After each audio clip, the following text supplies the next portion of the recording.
Hi, I am Tariq Chaudhary and my channel is WCC World Coaching Center। आज का जो हमारा topic है वो बिल्कुल बेसिक से है, लेकिन मैं बेसिक को थोड़ा सा टच करते हुए आगे जाऊंगा। तो क्या है topic? Alphabet, letter, word and sentence. Alphabets का जब भी ज़िक्र आता है तो बहुत सारे लोग कहते हैं कि ये तो सिंपल सी बात है।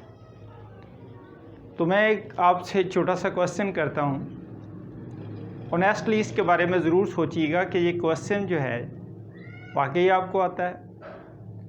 हाउ मैनी अल्फ़ाबेट्स या how many alphabet in English language, कितने अल्फ़ाबेट्स हैं? जस्ट लाइक मी, जिस तरह मुझे पढ़ाया गया था कि 26 अल्फ़ाबेट्स है, जो कि आप ऑक्सफोर्ड की डिक्शनरी भी देखते हैं, दूसरे अच्छे जो सोर्सेज हैं वहाँ से रिसर्च कर लें तो आपको पता चलेगा कि इंग्लिश में कितने अल्फ़ाबेट्स हैं। Only 1 alphabet. कितने अल्फ़ाबेट हैं? Only 1 alphabet. सेकंड क्वेश्चन मेरा जो है, इस पर मैं अभी डिस्कस करता हूँ अल्फ़ाबेट्स के बारे में। सेकंड क्वेश्चन मेरा ये है कि how many letters in English language, कितने लेटर्स हैं? तो question is very simple. 26 letters हैं, जिनमें 5 वॉल्स और 21 जो हैं वो कॉन्सोनेंट हैं। अब अल्फ़ाबेट्स की हम बात करते हैं कि अल्फ़ाबेट होता क्या है। अल्फ़ाबेट्स तो बिल्कुल नहीं इसको हम कह सकते, क्योंकि कम्बिनेशन और ग्रुप ऑफ लेटर्स, कम्बिनेशन और group of letter is called alphabet. Alphabet basically A से लेकर जेड तक जो है वो हमारे पास, उसको हम सब लेटर्स को इकट्ठा करके, A is a letter, B is a letter, C is a letter, इनको कंबाइन करके हम कहते हैं एक अल्फ़ाबेट बना। तो 26 लेटर का हमारे पास क्या बना? एक अल्फ़ाबेट। तो ये मेन डिफरेंस है लेटर्स और अल्फ़ाबेट में। Come to the point. क्या how many alphabet in English language? 1।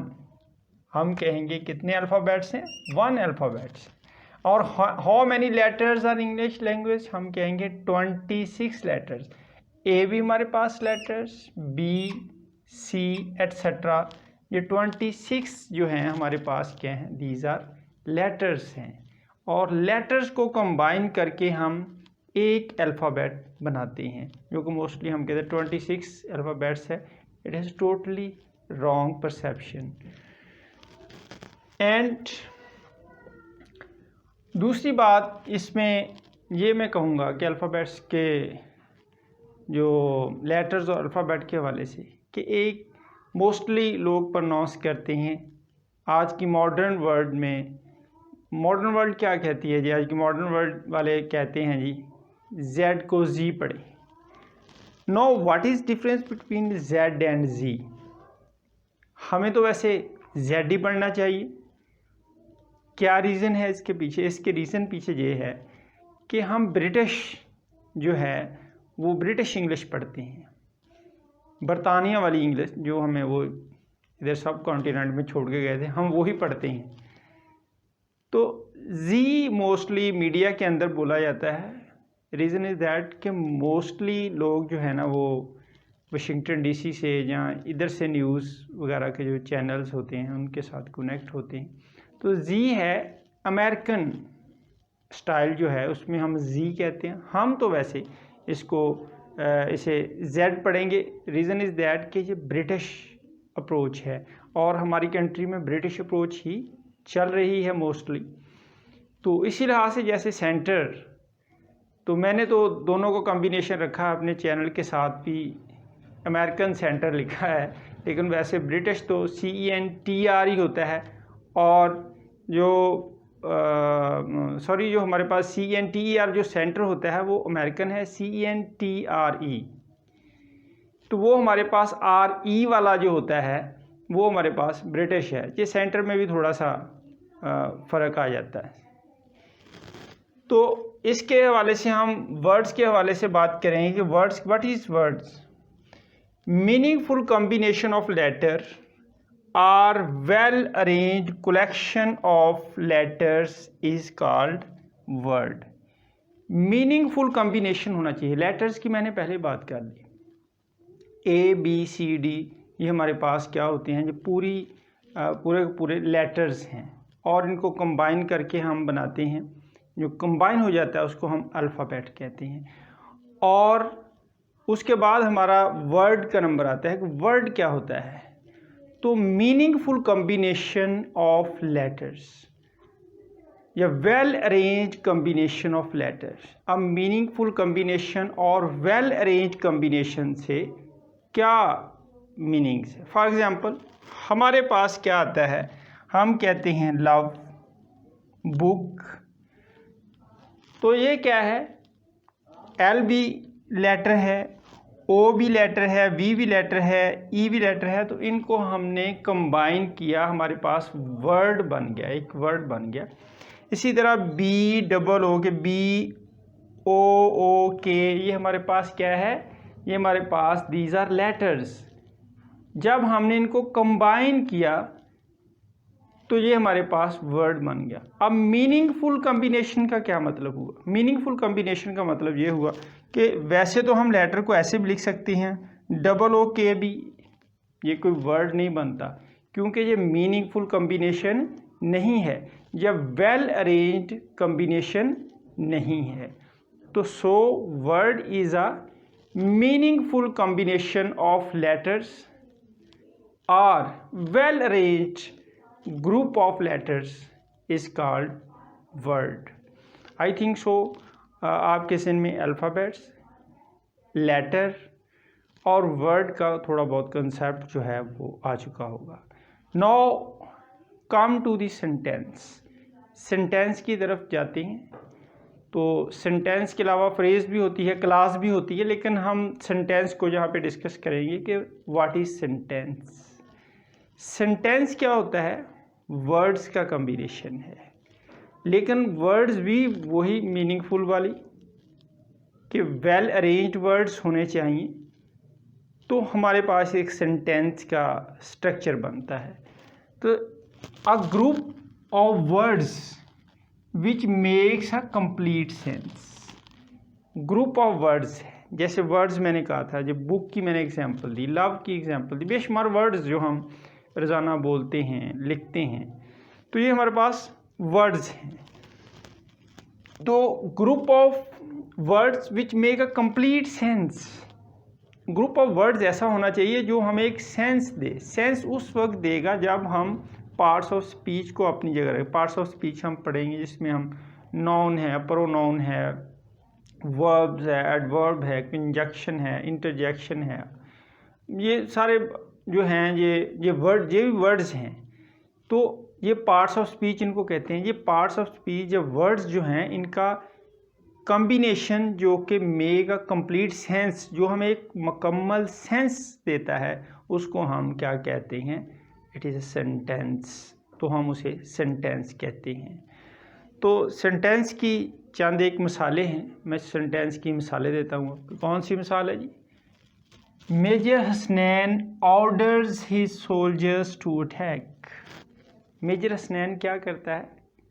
Orders his soldier to attack. एक कंप्लीट सेंस आ रही है कि मेजर साहब जो वो ऑर्डर देते हैं अटैक करने का, सेंटेंस कंप्लीट है। तो एक सेंस दे रहा है क्योंकि कॉम्बिनेशन ऑफ वर्ड्स है। मेजर हसनैन एक वर्ड है, एक नाउन है, नाउन भी वर्ड्स हैं, और ऑर्डर ये हमारे पास वर्ब है। तो ये हमारे, लेकिन बेसिकली वो भी एक वर्ड है। तो combination of words which makes a complete sense, जो हमें कंप्लीट सेंस देता है, it is a sentence. We can say that it is sentence. तो हमारे पास सेंटेंस होता है। तो Shahab loves his parent. Shahab is also word noun, loves word, his parents word, इनका कॉम्बिनेशन हमारे पास एक कंप्लीट सेंस देता है, एक पूरा सेंटेंस है। तो हम इसे कहते हैं कि ये जो वर्ड्स मिलके कंप्लीट सेंस देते हैं वो हमारे पास क्या होता है, sentence. Moiz is delivering his speech, Moiz क्या कर रहा है, डिलीवरिंग हिज स्पीच, अपनी स्पीच कर रहा है, तकरीर कर रहा है, कंप्लीट सेंस है। तो जो वर्ड्स मिलके हमें कंप्लीट सेंस देते हैं उन्हें हम कहते हैं ये एक सेंटेंस है। तो बाद में आने वाले लेक्चर में इंशाल्लाह मैं आपको काइंड्स ऑफ सेंटेंसेस पे डिस्कस करूँगा, 4 काइंड्स ऑफ सेंटेंसेस होंगी, उस पर डिस्कस करूँगा। आज मैं थोड़ा सा इस पे टच करता हूँ कि सेंटेंस के अंदर कितने पार्ट्स होते हैं। मोस्टली ये चलता है कि सेंटेंस क्या एक बनाया जाता है, जो लोकली बुक्स में भी लिखा होता है, तो वो उसमें होता है कि हमारे पास एक सब्जेक्ट होता है, वर्ब होता है और ऑब्जेक्ट। तो इंटरनेशनली जो है, आप रिनन मार्टिन लगा लें या कोई और इंटरनेशनल बुक को जब स्टडी करते हैं तो आपको पता चलता है कि basically sentence has 2 parts. Sentence के कितने पार्ट्स होते हैं, 2 पार्ट्स होते हैं। 1 is subject and second is predicate. Subject के बारे में भी लोगों का कॉन्सेप्ट थोड़ा सा है कि काम करने वाले को सब्जेक्ट कहते हैं। ये डेफिनेशन कई जगह पे जाके गलत साबित हो जाती है, वो बात की डिस्कशन है। लेकिन इसकी अगर उर्दू में भी आपने डेफिनेशन करनी है तो इसकी एग्जैक्ट डेफिनेशन यही है, जिसके बारे में बात की जाए, जिसके बारे में बात की जाए, कुछ बोला जाए, कुछ कहा जाए, वो होता है हमारे पास सब्जेक्ट। मसलन मैं कहता हूँ आई एम टीचिंग यू, मैं अक्सर एग्जाम्पल देता हूँ कि मैं पढ़ा रहा हूँ, जो मेरा पढ़ाना है, कौन पढ़ा रहा है, आई, मेरे बारे में कुछ कहा जा रहा है, I am subject. And you are learning, आप सीख रहे हैं, इट मीन आपके बारे में कुछ कहा जा रहा है कि you are learning, it mean कि यू आर सब्जेक्ट। वो गाना गा रहा है, वो गाना गा रहा है, जैसा ये गाना चल रहा है। तो गाना जो है, गाना जो है वो हमारे पास प्रेडिकेट है, जो गाना गाता है वो हमारे पास सब्जेक्ट है। सब्जेक्ट वो जिसके बारे में कोई बात कही जाए। एंड व्हाट इज़ प्रेडिकेट, जो कुछ कहते हैं हम बाकी सेंटेंस में सब्जेक्ट के अलावा, वो सारे का सारा क्या है, प्रेडिकेट है। उसमें ऑब्जेक्ट भी आ जाता है, बाकी हिस्सा भी जो आता है वो उसके अंदर आ जाता है। मसलन अगर हम यहाँ बात करें मेजर हसनैन, ये हमारे पास सब्जेक्ट है। क्यों, इसके बारे में बात कही जा रही है। क्या बात कही जा रही है, ordered his soldiers. Ordered his soldier जो है वो क्या है, प्रेडिकेट है। ये पहला हिस्सा सब्जेक्ट का है और दूसरा हिस्सा प्रेडिकेट का है। ये सेंटेंस के 2 पार्ट्स हुए, एक सब्जेक्ट और दूसरा प्रेडिकेट। इसी तरह आप ये लगा लें, Shahab loves his parents. Shahab जो है वो सब्जेक्ट है, किसके बारे में बात की जा रही है, शहाब के बारे में। शहाब एक नाउन है, एक नाम है, सब्जेक्ट है। तो लव्स हिज पेरेंट्स, ये हमारे पास क्या है, प्रेडिकेट्स। लव्स हिज पेरेंट्स क्या है, जो उसका दूसरा हिस्सा बचा वो प्रेडिकेट है। Similarly Moiz is delivering his speech. Moiz के बारे में कोई बात की जा रही कि कौन क्या कर रहा है, Moiz. Moiz is a subject and delivering speech जो है वो हमारे पास क्या है, प्रेडिकेट है। इसको हम कहते हैं predicate. So subject and predicates का कॉन्सेप्ट भी आपके जहन में आ गया। पहले मैंने अल्फ़ाबेट से स्टार्ट किया आपको कि अल्फ़ाबेट जो होते हैं ना, बेसिकली इंग्लिश ग्रामर में एक है, combination of letter is called, we can say that कि अल्फ़ाबेट। और जो हमारे पास कम्बिनेशन ऑफ लेटर्स को हम बना के एक अल्फ़ाबेट बनाते हैं। और लेटर्स कितने हैं? 26 लेटर है। जी का मैंने बता दिया, जेड का बता दिया कि जी जो है वो अमेरिकन अप्रोच है, जेड जो है वो आपके पास ब्रिटिश अप्रोच में आता है, ब्रिटिश इसको बोलते हैं। और इसके बाद मैंने कहा मीनिंगफुल कम्बिनेशन ऑफ लेटर और well arrange collection of letter is called word. Meaningful combination होना चाहिए। जैसे ये बुक है, इसको अगर हम लेटर्स को सही तरतीब से लिखेंगे तो ये हमारे पास बन जाएगा वर्ड। इसी तरह सेंटेंस की बात आती है। Group of words which makes a complete sense is called sentence. Group of words जो कि कंप्लीट सेंस हमें देता है उसको हम कहते हैं सेंटेंस। इसमें मैंने पार्ट्स ऑफ स्पीच की बात की। Parts of speech are also words, जिसमें नॉन प्रोनाउन वर्ब एडवर्ब की मैंने मिसाल दी। इसके बाद सब्जेक्ट और प्रेडिकेट है। सब्जेक्ट वो होता है जिसके बारे में कोई बात कही जाए। जैसे मैंने अपनी मिसाल दी कि I am teaching you, I am delivering a lecture, तो मेरे बारे में बात हो रही है। तो जो बात करने वाला है वो सब्जेक्ट, जो बात बाकी वाला हिस्सा उसको प्रेडिकेट। तो उम्मीद है कि आज का लेक्चर आपको पसंद आया होगा।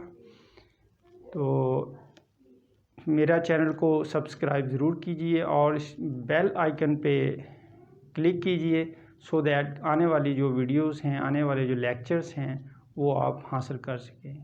दुआ में याद रखिएगा, अपना बहुत ख्याल रखिएगा। Thank you.